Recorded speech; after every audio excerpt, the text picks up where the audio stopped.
लोणावळा नगर परिषदेच्या दुसऱ्या टप्प्यातील मतदान पार पडते। प्रभाग क्रमांक 10 आणि 5 मध्ये मतदान प्रक्रिया सुरू आहे। पहिल्या 2 तासात 9% इतकं मतदान झालंय। मतदान केंद्रांवर प्रशासनाकडून चोख बंदोबस्त देखील तैनात करण्यात आला आहे।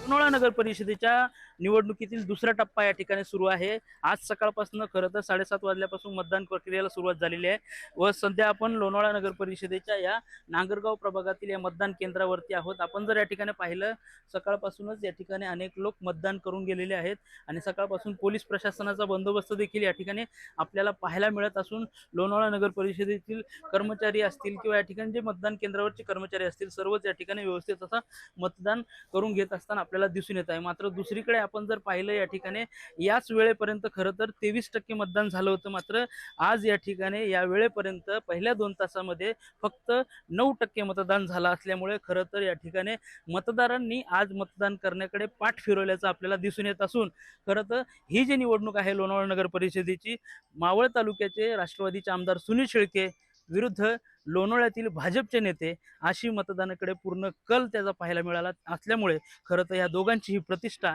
या निवडणुकीमुळे पणाला लागल्याचं आपल्याला दिसून येत आहे। पुढारी न्यूजसाठी मी सागर शिंदे, लोणावळा।